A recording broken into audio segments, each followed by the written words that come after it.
Welcome to Raji home maker channel. இன்றைக்கி நம்ம பார்க்க போகிறது சூப்பரான ஒரு மில்க் ஸ்வீட் ரெசிபி தாங்க. இந்த ரெசிபி செய்கிறதுக்கு பார்த்திங்கன்னா உங்களுக்கு வந்து 5 நிமிஷம் தான் தேவைப்படும். பொதுவாக பால்கோவா செய்யணும் அப்படின்னு நினச்சிட்டோம் வச்சுக்கோங்களேன், ஒரு அரை மணி நேரத்துலேருந்து 40 நிமிஷம் வரைக்கும் அந்த பால்கோவாவை நம்ம வந்து மிக்ஸ் பண்ணிக்கிட்டே இருக்கணும். ரொம்ப நேரம் ஆகும் நமக்கு ரெடி ஆகிறதுக்கு. ஆனால் இது பார்த்திங்கன்னா 5 நிமிஷத்தில் செஞ்சிடலாம்.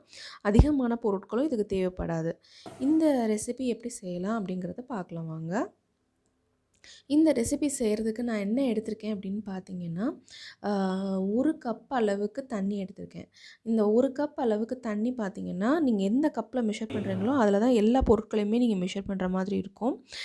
நீங்கள் வந்து தண்ணி வந்து எடுத்துருக்கிற கப்பில் தான் நீங்கள் சர்க்கரையும் எடுத்துக்கணும். இப்போ நான் வந்து 1 கிண்ணம் அளவுக்கு தண்ணி சேர்த்துருக்கேன்னா, அதே 1 கிண்ணம் அளவுக்கு சர்க்கரை சேர்க்குறேன். இந்த சர்க்கரை வந்து தண்ணியில் நல்லா கரையணும், கரைஞ்சி வரணும்.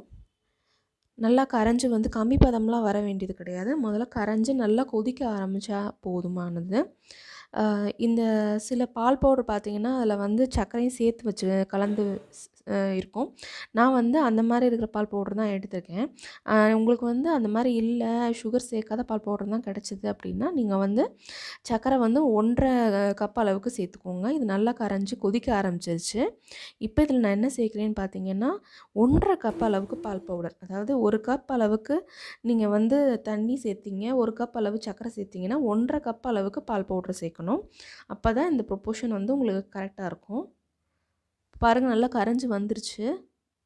இதில் பால் பவுட்ரு சேர்த்துட்டு நல்லா கிளறி விட்டுடணும். பால் பவுடர் சேர்க்கவும் அது கட்டி கட்டியாக ஃபார்ம் ஆக ஆரம்பிக்கும். அது நல்லா கரைஞ்சி வரணும் உங்களுக்கு. அப்போ தான் வந்து உங்களுக்கு கட்டி கட்டியாக இல்லாமல் சாப்பிட்றதுக்கு உங்களுக்கு பால்கோவா மாதிரியே இருக்கும்.